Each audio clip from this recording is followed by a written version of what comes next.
Bonjour à tous et bienvenue sur Nicoprime TV pour un nouvel unboxing concernant le jeu Shatterpoint. Et aujourd'hui, Twice the Price, le pack de Doku, les Mania Guards et Jango Fett. Le but de cette vidéo va être de vous faire découvrir ce qu'il y a dans la boîte, ainsi que les différentes synergies, les cartes, etc. qu'il peut y avoir, et au global, ce que je pense de cette unité. Bien évidemment, on voit tout ça juste après l'intro.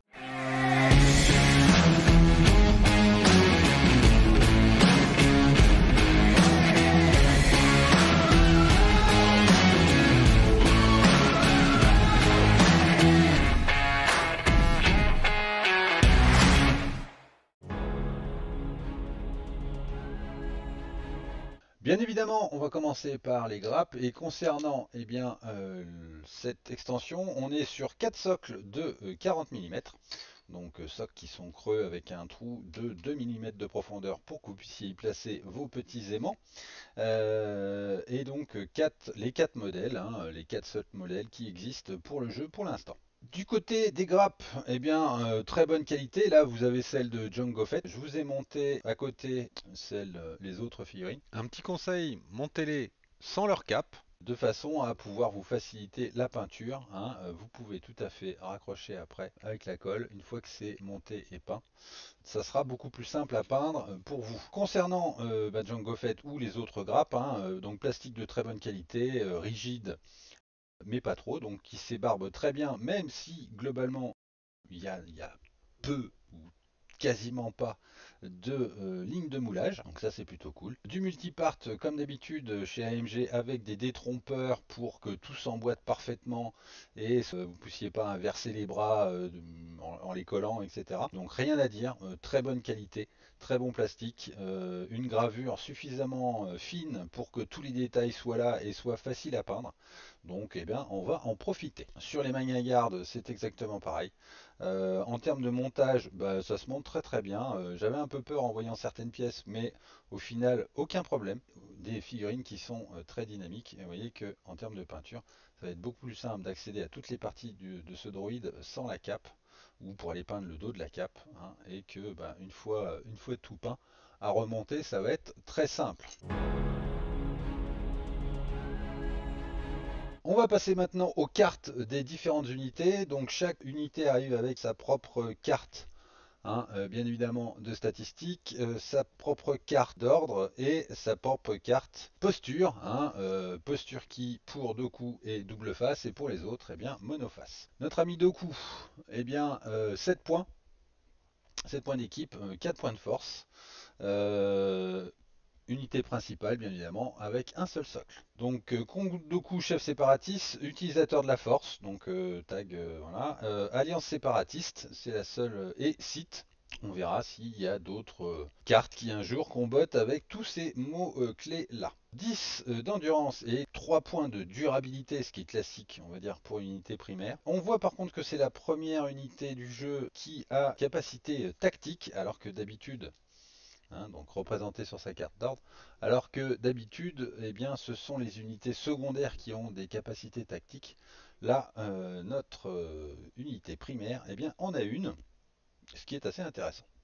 Cette capacité tactique nous dit quoi? Elle nous dit que chef de l'armée séparatiste. Au début de l'activation de cette unité, choisissez un autre personnage alliance séparatiste, donc le mot-clé, situé à portée 3 et chaque personnage de cette unité et le personnage choisi peuvent foncer. Donc la petite réglette de mouvement. Donc très clairement, on verra après avec les Mania Guard, mais c'est un mécanisme qui va permettre à Doku ou les Mania Guard de toujours rester ensemble, de façon à ce que les Mania Guard puissent protéger Doku. Vous pouvez certainement faire mieux avec ce premier réactif donc gratuit en force. Quand un personnage de cette unité est ciblé par une attaque, cette unité peut dépenser de 1 à 3 pions de force pour utiliser cette capacité. Lorsque vous modifiez le lancer d'attaque, changez un résultat touche en un résultat échec pour chaque pion de force dépensé. Très clairement, si vous voulez réduire les dégâts que vous inflige l'adversaire, quelques petits points de force, on verra qu'on pourra les récupérer, vont vous permettre de transformer des touches eh bien, en échec pur, donc rien du tout derrière. Donc ça peut valoir le coup, d'autant plus que ça va comboter avec ce deuxième réactif qui lui vaut un point de pouvoir. Votre humiliation n'en sera que plus cuisante. Après qu'une attaque de corps à corps ciblant un personnage allié à portée 2 d'un personnage de cette unité a été résolue, cette unité peut utiliser cette capacité. Si le lancer d'attaque ne contenait aucun résultat touche, un personnage de cette unité peut foncer puis effectuer une attaque corps à corps avec 5 dés ciblant le personnage attaquant. Donc on se rappelle que ça combote avec ça puisque on transforme les touches en échecs. Et du coup, bah, il n'y a plus de touches, s'il n'y en avait pas beaucoup, dans le jet de l'attaquant. Et du coup, hop, un petit point supplémentaire. Alors ok, ça risque d'être consommateur en points de force, mais c'est quand même pas mal. Enfin, une dernière capacité innée identitaire, courageux mais stupide, une fois par tour, quand une unité principale ou secondaire alliée est blessée par un effet ennemi, après que l'effet ait été résolu, récupérez 2 pions de force. Donc du coup, ça revient à beaucoup moins cher. Puis choisissez une unité de soutien alliance séparatiste alliée. Un personnage de l'unité choisie eh bien, peut foncer ou effectuer une attaque avec 5 dés. Attaque qui sera résolue eh bien, de façon classique. Ce qui fait que bah, ça combotte beaucoup, ça récupère du pouvoir, ça va permettre de bien taper fort et de faire taper les potes. C'est quand même très intéressant. Alors, on va passer, pour être encore plus précis, à sa carte de posture. Et là, on voit que, eh bien, c'est un Jedi, oui, mais un Jedi avec du tir, hein. Donc, on avait Maul qui était capable de lancer son sabre sur une de ses faces. Et bien, lui, sur les deux faces, va pouvoir faire du tir avec des éclairs de force. Et on voit que, bon, portée 4, 8 dés d'attaque. Donc, avec une concentration, ça fait du 9 dés. Et 6 dés de défense, ou 6 d'attaque et 6 de défense en corps à corps. C'est plutôt très correct, hein. On voit en plus que ses maîtrises, notamment pour le tir, lui donnent dès la première maîtrise, lui donnent du critique direct et des dommages supplémentaires. Donc à ne pas oublier, on verra. Qu'au corps à corps, c'est du critique direct aussi.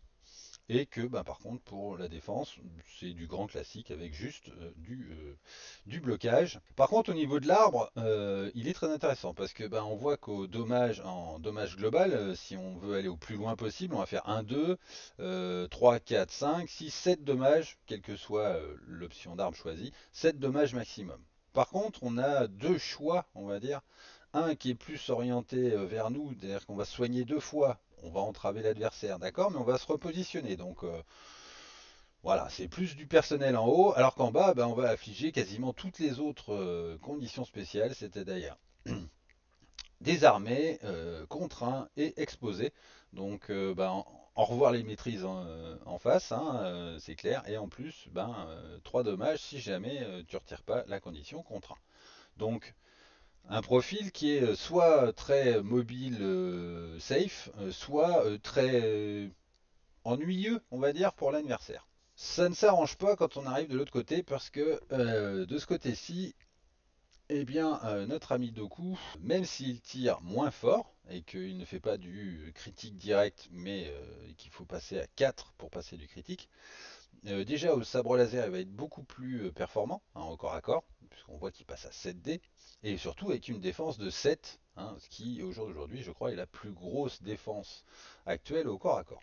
Et puis surtout, son entraînement de dueliste en défense, hein, qui, avec les maîtrises, va lui permettre de transformer des critiques en échecs. Donc entre sa capacité qui transforme les touches en échecs et ses maîtrises, ça fait beaucoup d'échecs chez l'adversaire.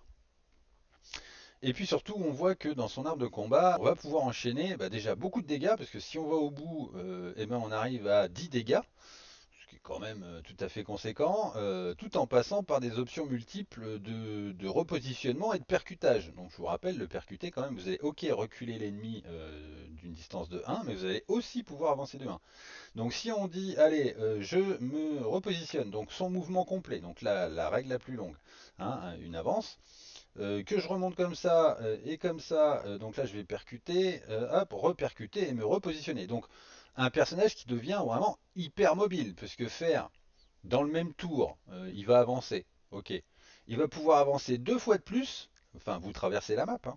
Donc tout en disant à l'adversaire, bah, tu contrôlais l'objectif, et ben tiens, tu le contrôles plus. Hein, et par contre, moi, du coup, je suis à portée. Bon. Alors très peu d'options, on va dire, contraignantes ou exposées, hein, contraint ou exposé, mais au final, c'est pas ce qu'on cherche dans ce profil. Là, on est vraiment plus pour être au corps à corps et pour venir infliger un maximum de dégâts tout en étant hyper mobile sur le terrain. Allez, on continue avec notre ami Django Fett. Django Fett, donc, qui vaut 4 coups en points, qui n'apporte rien à la force, mais en même temps, c'est pas vraiment surprenant. Et donc, uniqué secondaire avec une seule figurine. Et là, on va voir pourquoi les Magnagardes ne tirent pas. Hein.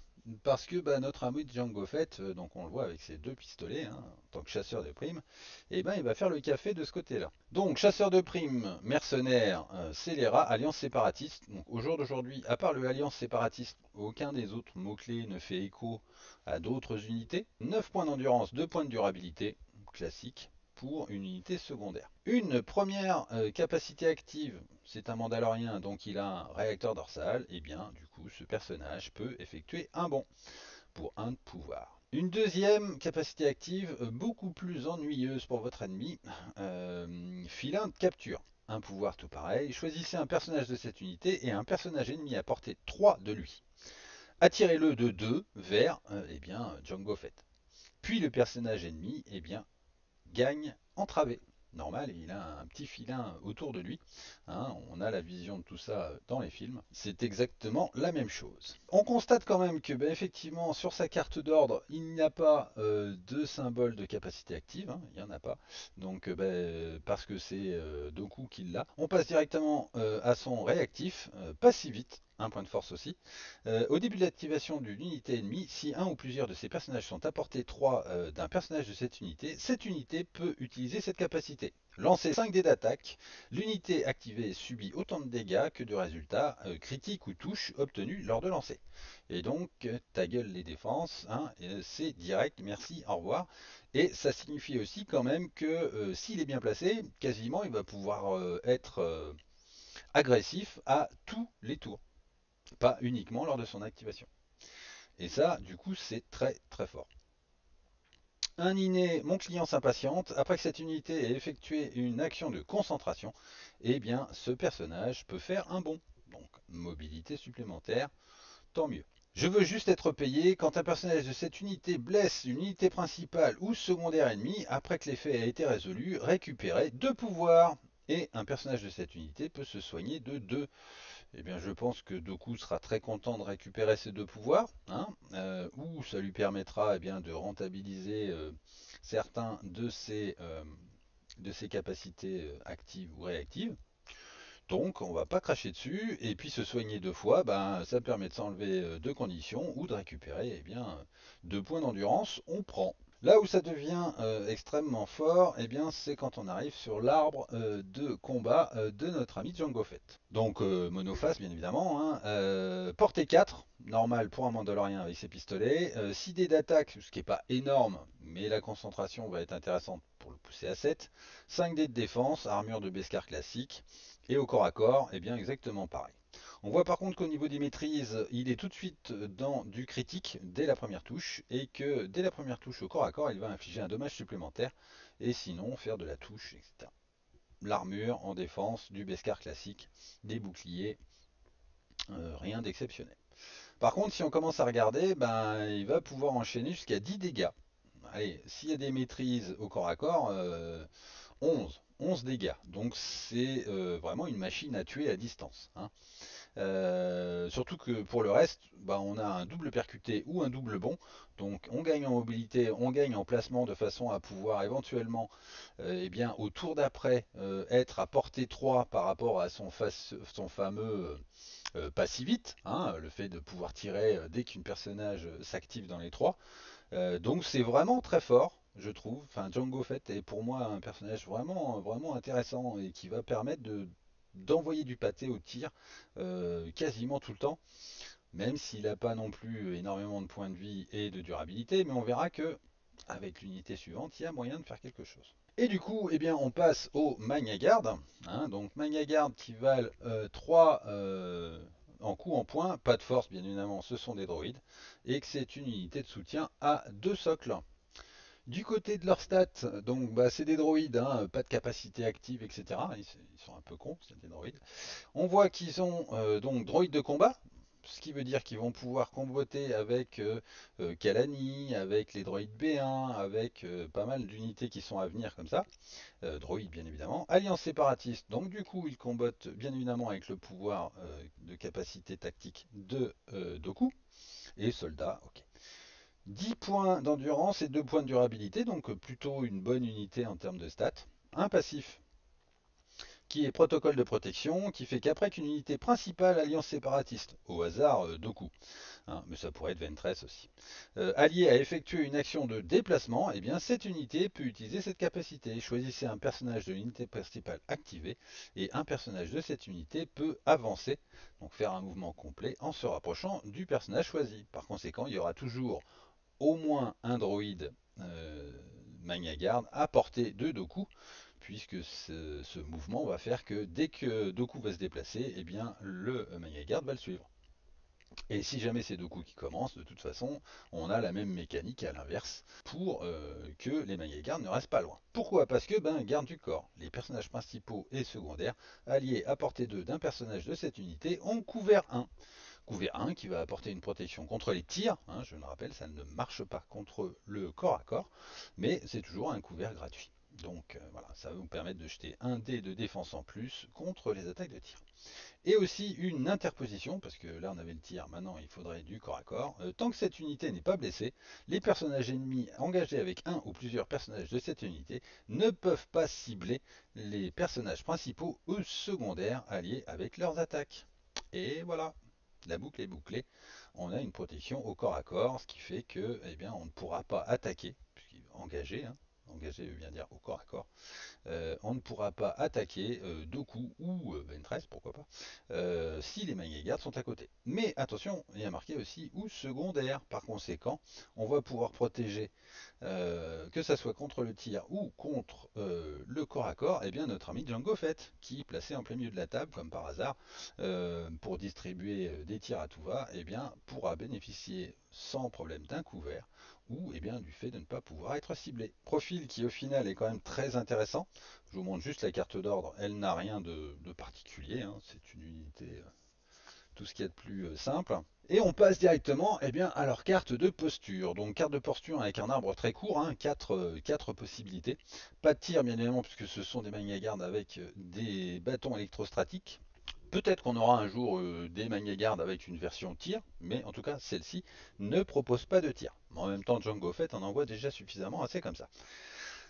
6 dés au corps à corps et 5 dés eh bien, pour la défense au global. Une unité de droïde, ma foi, plutôt résistante, mais dans la norme. Côté maîtrise, eh bien, on voit qu'on a dès la première maîtrise, un critique, donc plutôt intéressant, et que des critiques de toute façon, donc ils ne seront pas bloquables. Et puis assez peu, on va dire, de bonus de défense, avec la routine de défense des blocages simples. Par contre, on voit qu'on a une option à la fois triple percuté, ou double percuté et repositionnement et un soin. Donc voilà, une unité de soutien qui est capable de soigner, c'est quand même intéressant. Et au total, eh bien, on est sur du maximum 6 dégâts. Bon, ce qui est quand même aussi très intéressant. Au final, je pense que ce Twice the Price Pack eh bien, combote très bien avec l'unité séparatiste qui est déjà dans la boîte de base. Donc du coup c'est intelligent de l'avoir sorti juste derrière cette boîte de base. Des profils vraiment différents de ceux justement de la boîte de base. Donc en soi, bravo pour ça AMG. Je trouve que c'est très intelligent et très intéressant, on va dire, en termes de jeu pour nous. Donc on va en profiter. Je pense que le combo, les combos possibles entre Assage Ventress, qui est capable de déplacer un ennemi, et puis qui derrière cet ennemi se retrouve à 3 de Jango Fett, et donc du coup déclenche un tir dessus, ou le rapproche encore de lui pour pouvoir le taper, tout en étant eh ben, en riposte possible parce qu'il y aura un Magna Guard à proximité, etc., etc. Le fait de pouvoir récupérer énormément de pions de force entre Asajj, Dooku et Jango Fett va aussi créer une composition qui va être capable bien d'envoyer sévère le pâté sur la table. Hein. Donc si vous aimez eh bien comme ça ce genre de type de jeu assez agressif, je pense qu'effectivement cette composition est faite pour vous. Vous avez vu que les figurines sont de très bonne qualité et que les poses sont assez dynamiques, ce qui est toujours sympathique, et que eh bien en termes de peinture, ça devrait être effectivement des figurines qui sont assez simples à peindre. Voilà, on a fait le tour eh bien, de l'unboxing de cette extension pour le jeu Shatterpoint. On se retrouvera très prochainement pour la deuxième extension qui sort en même temps que la boîte de base, c'est-à-dire le Hello There Squad Pack avec Obi-Wan et des clones. En attendant, si vous avez aimé cette vidéo, n'hésitez pas à la liker, à la commenter, à la partager, à vous abonner à la chaîne si ce n'est pas déjà fait et à activer la cloche pour être prévenu de la sortie de toutes les autres vidéos. Sur ce, eh bien, à très bientôt et que la force soit avec vous.